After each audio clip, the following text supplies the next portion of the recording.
Ladies and gentlemen, welcome to episode 33 of the Brandon Holt Show, a night with the stars featuring 8-time Grammy-nominated saxophonist Gerald Albright, international recording saxophonist James Carter, international recording violinist Dominique Hammons. Now put your hands together for our host. You're already clapping. You're already clapping.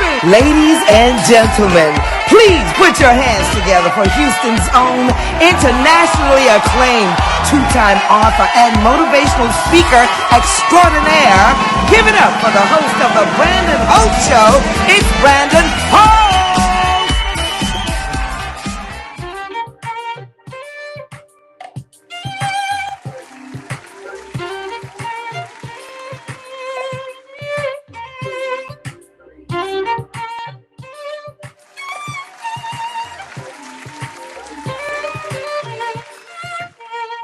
What's going on, y'all? It's your boy, international recording violinist Dominique Hammons here.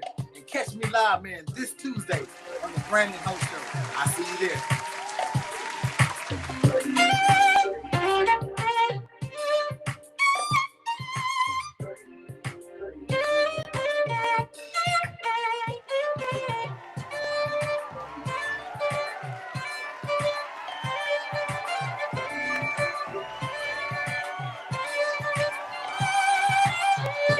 It's time to hydrate in style. Crystal Bruce is an Air Force veteran, founder and CEO of Crystal Cups, specializing in tumblers from hand-painted wood grain, glitter, hydro-dipped. Today, you can personalize your tumbler with any design, from sports teams, logos to social media handles. Invest in your cup today by ordering on Instagram or Facebook at Crystal_Cups, and shipping is available.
Ladies and gentlemen, that was international recording violinist Dominique Hammons. Put your hands together. Dominique, welcome to the show. Thank you so much for having me. Man, really enjoyed that performance. Dominique, you are a fixture on the Brandon Holt Show. We always appreciate it when you come on. What's going on? What's new with you, man? Man, just really, I'm working on a new album, and I'm doing a lot more traveling now. The pandemic has definitely slowed a lot of things down, but lately things have been picking back up for me. Work, like I said, I'm just been working on more material, putting out more content for my fans. just being and working on myself just in general. So it's been definitely very productive lately. So Dominique, tell us about some of the traveling protocols as a musician. Are you wearing your mask when you perform? Are you on stage? How does that work? Yeah, so of course when I go into airports or flights, of course, you have to wear your mask and everything like that. But when it comes to because I do mostly private events at the moment, because a lot of the venues aren't open yet, but I've been doing a lot of private events. So of course, I wear my mask when I perform. It just depends on just like how far I am from everybody. If I'm in a pretty good distance, I'll kind of keep my mask off because it really is hard to play the violin with the mask on, especially right. everything I do. Yeah, and I sweat a lot, so Mhm. it just doesn't get it gets pretty nasty. But I try to keep myself at a good distance. Usually, mostly everybody at my private events wear masks, so it's a pretty safe environment, and we still have a good time. Dominique, what can you say to a young man that wants to follow in your footsteps? Believe in yourself, man. You got to be the one that believe in yourself, invest in yourself, set goals for yourself.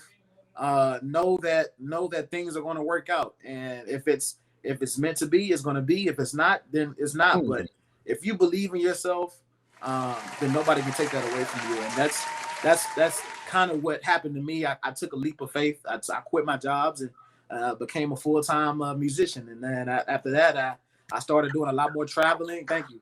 A lot more traveling. A lot more events started happening, and things just started looking good for me. So I just I kept going and just slowly rising. So it's definitely been one of the best decisions I've ever made in my life. So Dominique, is there a Grammys in the near future? Oh man, I sure do hope so. I sure do hope so. That's the ultimate. I wouldn't say that's the ultimate goal, but that's one of my goals that I want to achieve before I die. So Dominique, we're going to do something fun here off the cuff. I know you play a lot of songs that we hear on the radio with your violin. Yes, I want sir. you to give me 3 songs back to back with about 20 seconds each, just whatever comes to your head, a familiar tune that everybody out there on the feed can rock with. So, for example, hit one song, boom, boom, boom. Let's do 4 songs. I said 3, let's do 4 since this is the Brandon Holt Show. We're having fun tonight. Brandon Holt, Dominique Hammons. Dominique, everybody, if you know the tune that Dominique is getting ready to play as he switches, we want you to put it in the comment section and hashtag what the song is. Dominique, let's do it. Yes, sir. So you want about 20 minutes, you said? No. 20 seconds. 20 seconds. No. 20 seconds of each one. It's name that tune. Okay. So this first one right here is a classic. So let's see if I know this one. And no stopping, Dominique. You just got to keep going. Yes, sir.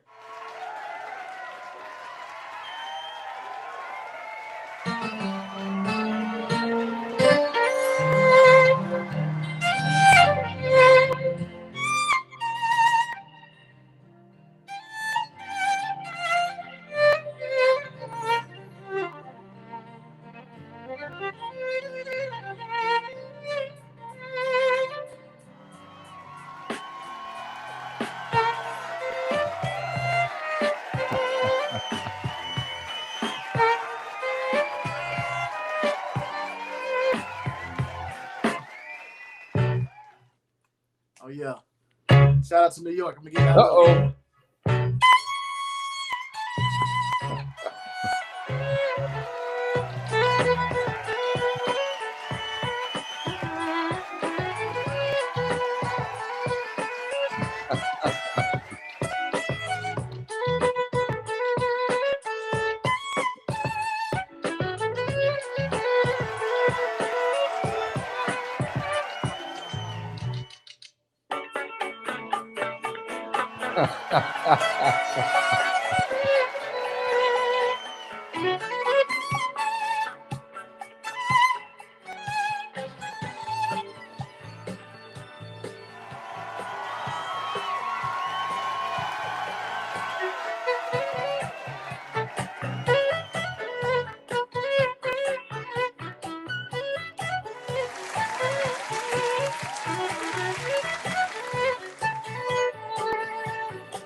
I'll give y'all a little recent one right here.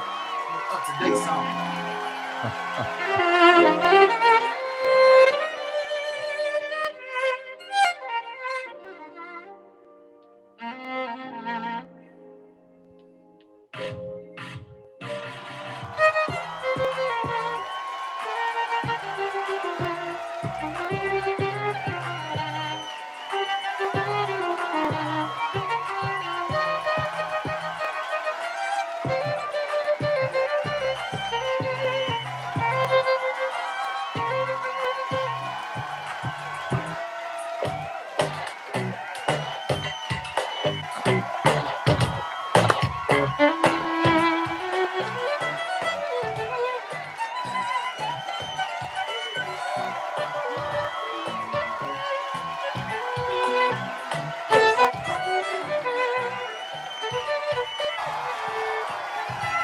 Hey everybody, that's international recording artist Dominique Hammons. Put your hands together for the international recording violinist Dominique Hammons in the house. Dominique, appreciate you coming on. Man, I really appreciate you having me on. Thank you. All right, man. Hey everybody, Dominique will be back on the Brandon Holt Show later on in this episode, performing live. Stay tuned, you don't want to miss it. We'll be right back.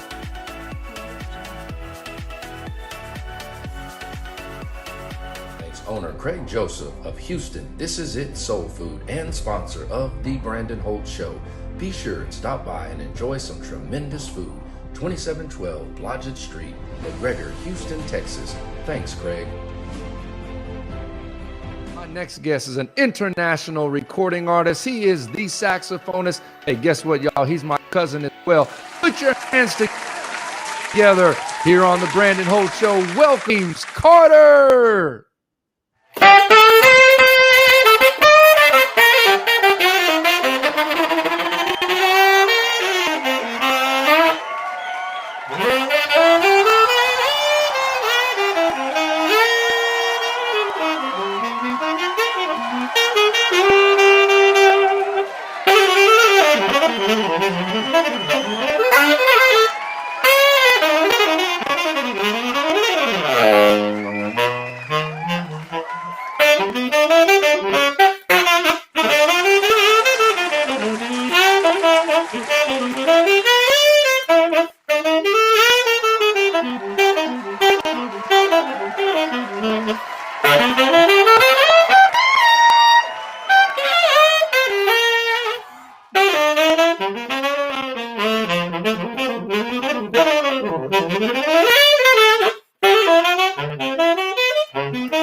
Everybody, that is James Carter. James, welcome, James, to the Brandon Holt. Excellent performance. How are you tonight, sir?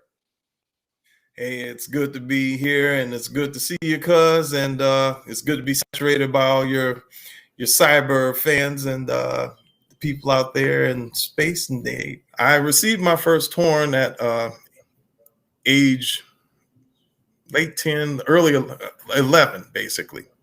And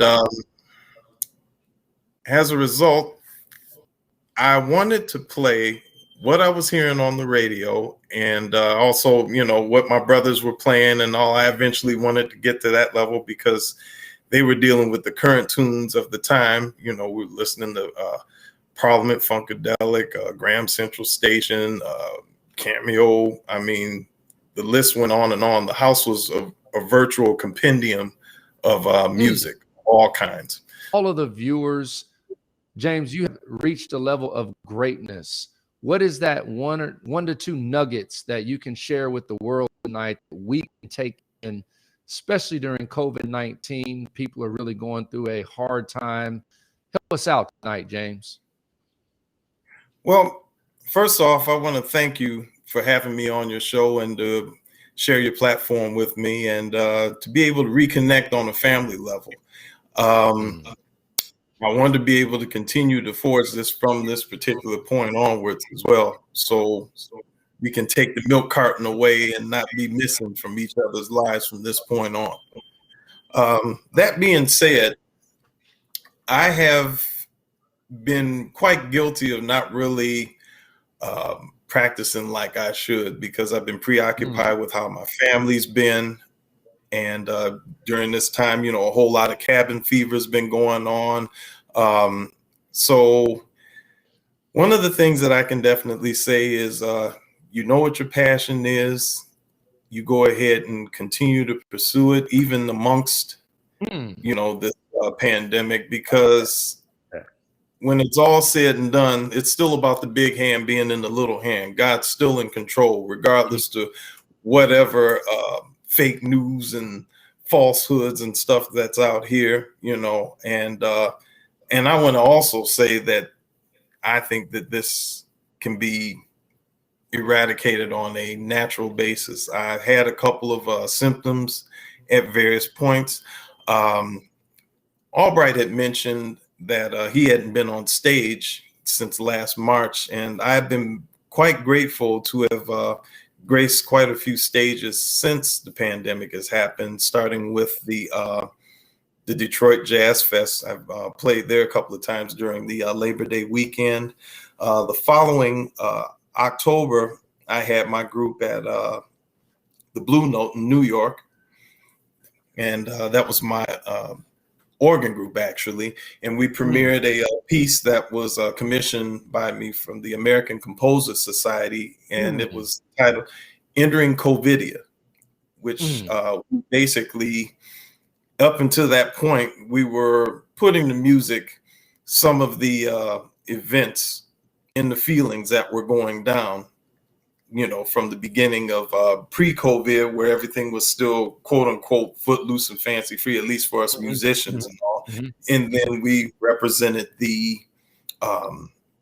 isolation, the debates, you know, that, you know, went down between our former resident and Biden.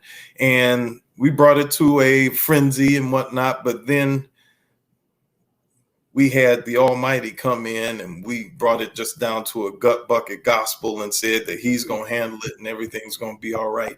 You know, it's an ongoing composition, because now we definitely have other things to write about. Of course, the election, the siege, the quote unquote attempted siege that went down, the transferring of power. There's so much to write about, and still plenty of things that we'll, you know, have to be able to write about and to also chronicle.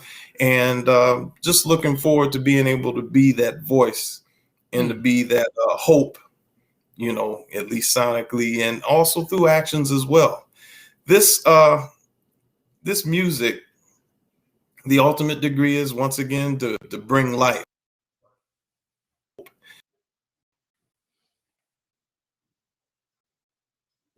Meet my wife, because of being able to play at a proficient level, where I was at the venue where we met 30 some odd years ago, 32 years ago. And we're about to celebrate our 25th anniversary, two beautiful children. And it's because of this instrument here that made it possible. This instrument made life. You know, it's not just about getting the seats bumping. I mean, it is about getting the seats bumping, getting everybody feeling good, and, you know, and yeah, he jammed, he kicked butt, and, you know, yeah.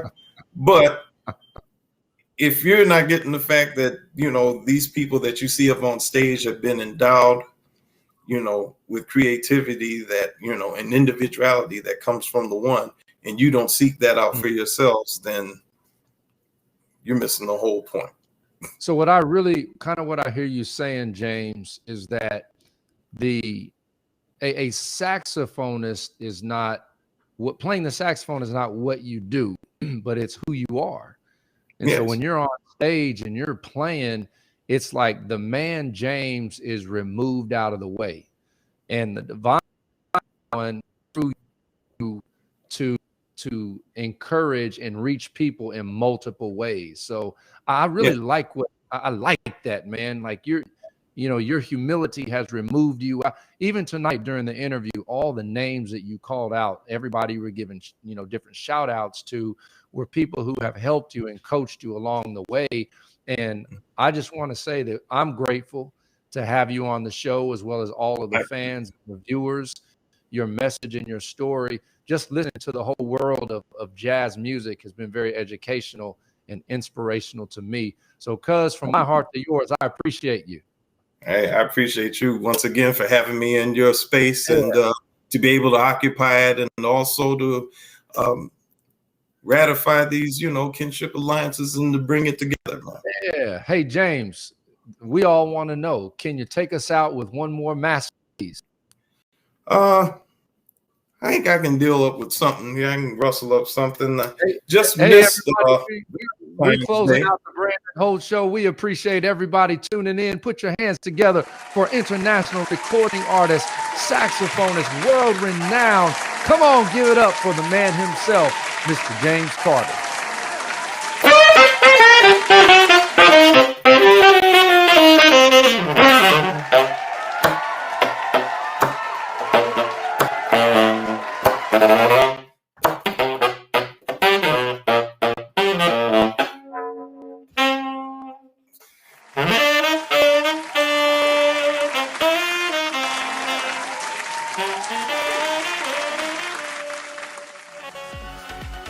Hey, everybody, we're with James Carter, international recording artist. Stay tuned. We'll be right back.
Time to elevate your business in 2021. Secure a customized commercial to be aired live on The Brandon Holt Show. Email thebrandonholtshow@gmail.com for more information. Gerald Albright, and I want to tell you about The Brandon Holt Show. It's the bomb.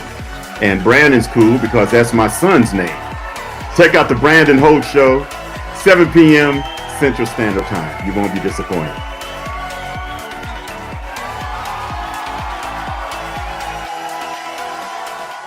Good evening, everybody. This is Brandon Holt. My next guest is an international, world-renowned, legendary saxophonist. You all know his name. He is Gerald Albright. Gerald, welcome to the show. Thanks, Brandon. I appreciate the invite. You're very welcome. And Gerald, I heard you have a son named Brandon. I do have a son named Brandon, and he's 31 and talented. He's a videographer, golfer, and he reminds me that he's going to spank me every time we go out on the golf course. He's the golfer in the family. And, I take come on, Gerald. Huh? I said, come on. You say golfer. How many mulligans do you take per round? I take one mulligan per 9 holes. And when I play my son, I try to negotiate more, but he ain't happy. He's not having it. I hear you. So you're actually in Los Angeles. Now you're from Los Angeles. How are you all doing out there as far as COVID is concerned, as far as social distancing, the vaccine? Then you have all of the wildfires that are going on at the same time. What's going on out there in LA?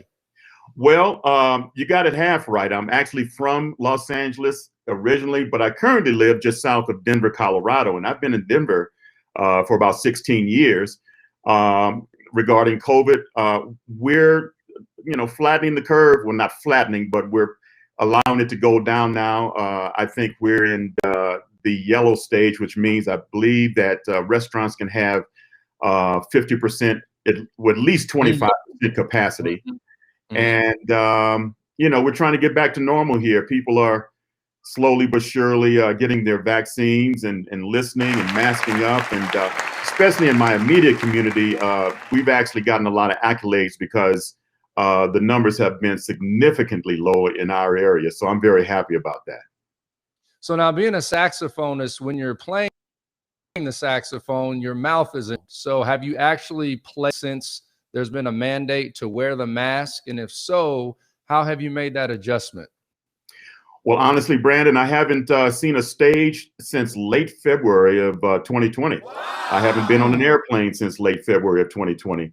So most of my work now has been doing periodic live stream performances from my home studio, or producing and writing for either myself or other people, doing recording sessions both on the woodwinds and bass guitar for different clients, and just keeping busy, keeping the family busy and happy. And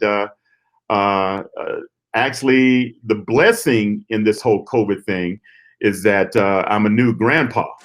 I have a grandson. Yeah, thank you. I have a grandson named Gavin, who next month will turn 1 year old. And so he's a pandemic baby. He was born in March of 2020. All 10 fingers, all 10 toes, he's healthy, everything is beautiful. And it's just really a blessing. We've only seen him once, and that was during Father's Day weekend. So we can't wait to get our hands on him again. And so to hold him. And your children they'll get the memo real quick that when grandpa and grandma come to town, they're coming to see the grandbaby. We've seen you for 20, 30 years. It's all about the grandbaby. It really is. We'll hug and kiss them, and then we'll go straight to the grandbaby. There you go. So yeah. Have you, oh, by the way, what's your name? What's the grandbaby going to call you?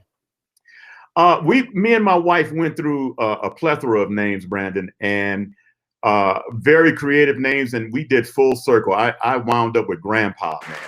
Just basic classic Grandpa, and she's Grandma. Keep it simple, and so hopefully I can't wait to hear him call me Grandpa, man. So Gerald, you mentioned that you haven't seen a stage since February, haven't been on an airplane. You've been doing a lot of performances and recordings virtually. What's the difference between the two as far as recording in front of a camera and actually being on stage and feeling the energy of the people? Brandon, it's a total 180. I do live streams out of necessity, but live performances is my wish list. I mean, there's nothing like gathering that oneness with the audience, seeing those smiling faces, people getting up and dancing to your music, sometimes people crying from happiness. Our job as musicians and recording artists are to make people feel better walking out of the venue than when they walked in. We never know what kind of weight they have on their shoulders, what happened that particular day before the show that they need to get off their chest. And so we are the missionaries that are designed to specifically give them music to make them feel better. And when we can accomplish that mission, Brandon, we've done our job. Hey, everybody, I'm with Gerald Albright, international saxophonist. We got to pay those bills every single week to keep this broadcast going. Stay tuned. We'll be right back. Saxophonist James Carter, and I'm here with my home shopping network, Mr. Gerald Albright, saxophonist extraordinaire. Nice to be paired with Brother James Carter, y'all. And you are listening to the Brandon Holt Show, right here at 7 p.m. Huh?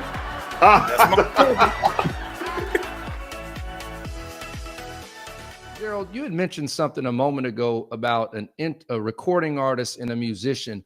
What exactly is a recording artist? Well, a recording artist is one who basically goes into the studio and he or she brings out the best music under their name that represents them. And I'm very proud to say that I have 21 projects under my belt as a recording artist. I started in 1987 with the Just Between Us project, the albums back in the day. And so I'm proud to be a recording artist. And when I listen back to each one of my 21 projects, they're like, each one is a chapter of a book. And it really kind of depicts where I was in that given point in time in my career. So it's nice to look back, you know, at the old music and evolve to what's fresh now. Biggest highlight of your career, Gerald? The biggest highlight of my career was when I first got my record deal in 1987 with Atlantic Records.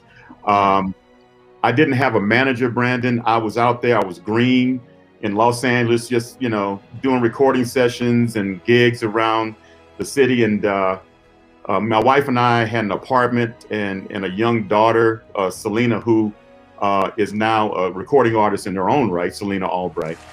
And I would do these little demo tapes on a 4-track reel-to-reel TAC tape recorder. And I would record 3 tracks and then bounce that down to the 4th track. And I'd do that, regenerate that maybe 3 or 4 times where, you know, you could hear that hiss because of the regeneration. Right. But I did all of the instrumentation. I did all the vocals. I thought I could sing back then. I mean, you know, you do what you have to do. And I had about 7 or 8 strong tunes that I thought were strong, actually. And I was touring with Anita Baker in the early 80s. And we went to New York and did a show. And I was actually her bassist. I played bass with her. And about halfway through the show, I would put the bass down and then pick up the saxophone and do kind of a back and forth with her on a tune, a wonderful, fun tune called Watch a Step, which was on a Rapture project, her biggest record. And so who is sitting in the audience but Sylvia Rohn, who at the time was the head of Atlantic Records, and now one of the highest ranking females in the recording industry. And so after the show, she comes backstage to talk to Anita, got a chance to meet her. And we had a brief conversation and she's like, you know, hey, I'm really impressed with you. You know, you played bass and you played sax and all this. And, you know, so what are you doing? And she started kind of diving into what I was presently doing with my career. And I told her, I said, well, you know, just recording my own music and doing my demo tapes, aside from being a side man on different tours and doing recording sessions. She says, well, take my card and give me a call when you want to do something. I'm like, okay. And it really didn't hit me until I got home. I was like, this is Sylvia Rohn, right? So again, without a manager or anything, I call her up and I say, hey, I have this demo tape and I would love for you to take a listen to it. I feel strong about it, and it may be something that's going to be conducive to your roster, what you're looking for at Atlantic Records. She says, well, it's funny because, well, she lived in New York. She says, I'm actually flying out to LA next week. Why don't we meet and let me hear your music? And next thing I know, the following week, I'm in a room with her and Merlin Bob, who was kind of like her right-hand guy at the time. And we're sitting on the couch and I'm telling her my concept of what I want to do and how I want to sound. And in that hour's meeting, you know, we're listening to the music in the background. She's like, I like what I'm hearing. I like the vibe. If you want a record deal, you got it. Boom. Just like that, Brandon. Just like that. So Gerald, what does it mean to always be ready? It's the golden rule in the music industry. I think it's across the board is the golden rule. You always have to be ready.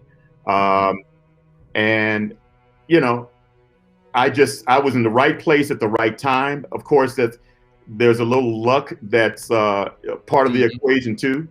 But when she told me that, I was like, okay, this is huge. So I rush home and I go to the front door of our apartment, and I just pick my wife up, and I'm just hugging her now. It was like a scene out of a sitcom or something, man. And I'm just hugging her because of the joy of all the work that went into the demos. And, you know, a lot of people are pretentious in this business. You know, they're like, oh, no, you're not going to get a deal, man. Are you kidding me? And you know, along the way, people would say no. They hear the demo, they go, oh, no, I'm not feeling that. All of a sudden, Sylvia says yes. Changed my whole life. I did 7 records with Atlantic, and then went on to Verve and GRP and Heads Up Records, and the rest is history. So I owe a lot of that to Sylvia Rome. Now you said something, Gerald. You said something a moment ago that really caught my attention about you play multiple instruments. So it's a question. The first part is, how many instruments do you play? Well, I play all the saxophones. I play flute. I play iwi, which is the electronic wind instrument. I play a little keyboards for songwriting purposes. I'm not a virtuoso by any means, but I can get the chords out and kind of, you know, transfer the thoughts to my hands on the keyboard. Bass guitar, and that's pretty much it, you know. But bass guitar became part of the arsenal as a result of me going to a Brothers Johnson's concert while I was going to college, in the early to mid 70s. I'm sorry, mid to late 70s. Okay. Yeah. And this was the heyday when they were, you know, this is Strawberry Letter 23. This is when Quincy Jones was producing Stomp and all those wonderful songs that they put out. And they were headlining this jazz festival that I went to in San Bernardino, California. And Louis Johnson stepped out front and center and did this incredible bass solo. I'm sitting in the front row, and my mouth just dropped, Brandon. And I was like, I want to do that. And so, long story short, fast forward, I borrowed a bass from a dear friend of mine named John Jorkson, who was the son of the head of the music department. He was an instrument collector, and he had an old Hofner bass. And I just sat in my dorm room and taught myself how to play, and just kind of escalated to playing in little bands around the college area. And now it's kind of like a part of my arsenal. I play bass on most of my tracks that I do for my records, actually. Now, what kind of advice do you have for a young up-and-coming musician who has mastered one instrument, and they've kind of thought about adding to their skill set other instruments, but they're trying to get the big ticket off of that one? What can you say to that person? Would you tell them to stick with the one, or what would you say to that person? I wouldn't say just stick with the one. You know, music is broad. Music is very infinite, and you just never know how the industry is going to approach you. I mean, case in point, like we talked about, you know, an executive from Atlantic just happened to be at the venue that night, and he saw me play. So I would say, like the old adage is, don't put your eggs all in one basket. You know, learn another instrument, because that just expands your musical knowledge. You know, now playing woodwinds and bass, I have the option now, and a very, very recreational option of playing a melody on top of the band, or I can be in the meat of the band with my bass and just be killing it with the drummer. So I can, you know, have both things going, you know, and it's a beautiful thing. So Gerald, come on now. Come on, Gerald, be honest. Come on, Gerald. Can you recall that time you were on stage and you know you hit the wrong note, but everybody was out there going crazy, and you almost went back and redid it, but you said, I'm just going to keep on playing because they don't know? Did you ever have that moment? Oh yeah, man. I just, when I do, I just call it jazz. There's no wrong notes in jazz. You know, but yeah, you know, the thing about saxophone is that saxophone has a lot of moving parts. And if you're a physical player, like, you know, cats like me or Everett Harp or James Carter, or a lot of the guys who really, really push a lot of air through the horn, sometimes those moving parts can weaken. And sometimes the pads that you open and close, sometimes they'll stick to the tone hole. So you might want to play a G sharp, but because the pad is sticking, you'll play a G natural. And it's really not your fault. You intended to play the G sharp, but the pad didn't open. So Murphy's law plays into it, man. And it just happens. And it just reminds us that we're human. You know what I mean? Hey, everybody, we're here with the legend, Mr. Gerald Albright, dropping some knowledge on the Brandon Holt Show. Stay tuned. We'll be right back.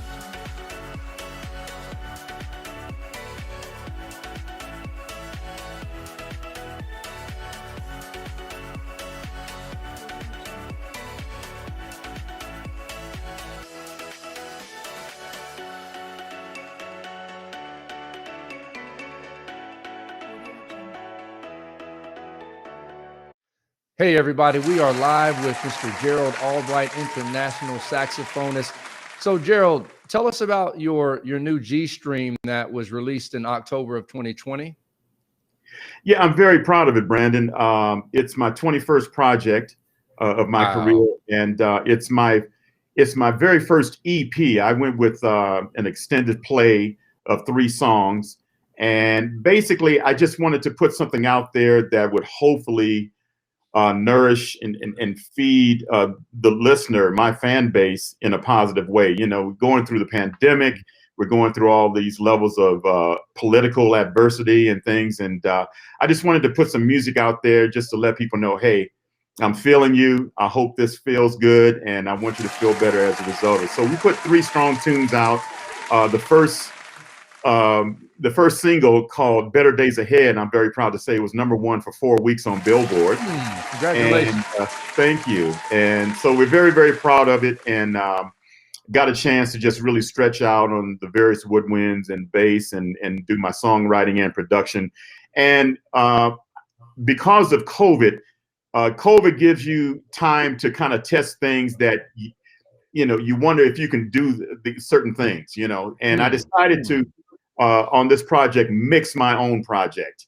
So this is the first time that I actually officially mixed my project in my studio, and I'm very proud with the way it came out, and getting some nice accolades on the mixing tips. So just kind of broaden the portfolio now.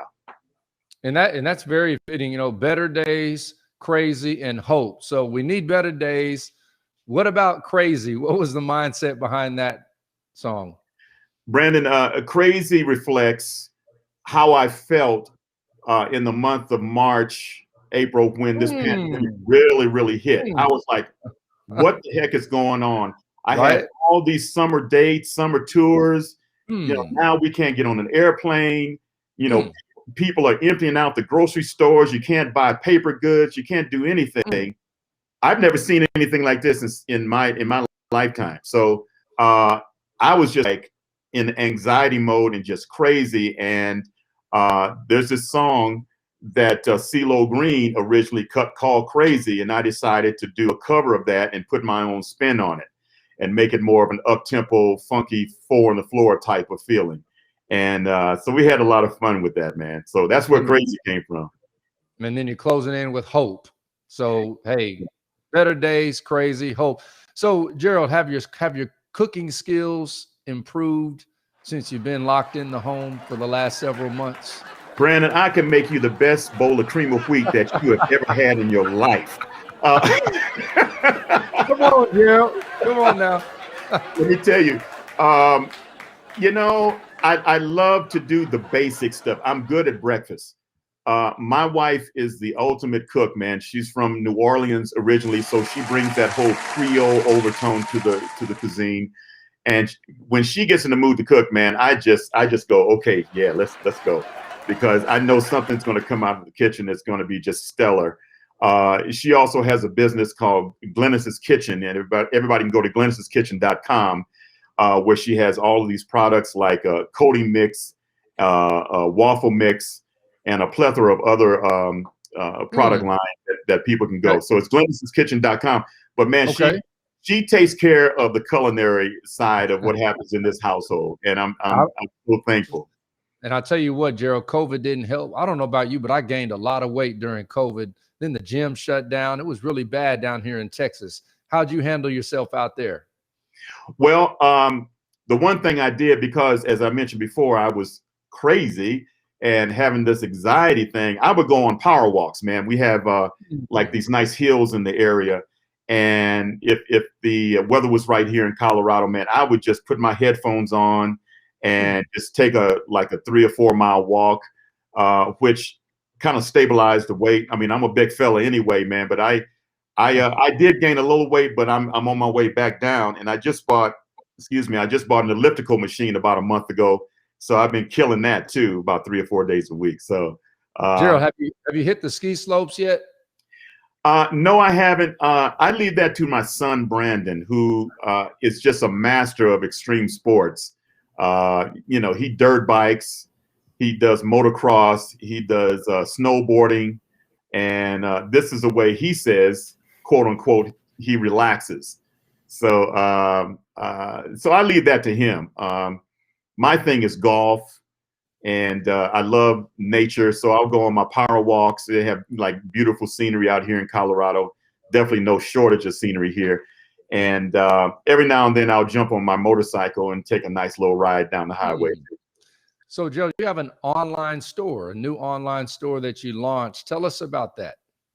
Yeah, the online store I launched late last year. And what I do is I furnish 4 individual CDs, or you can buy them as bundles, but I will autograph them for you and ship them directly to you. And I'll personalize them for you however you want it.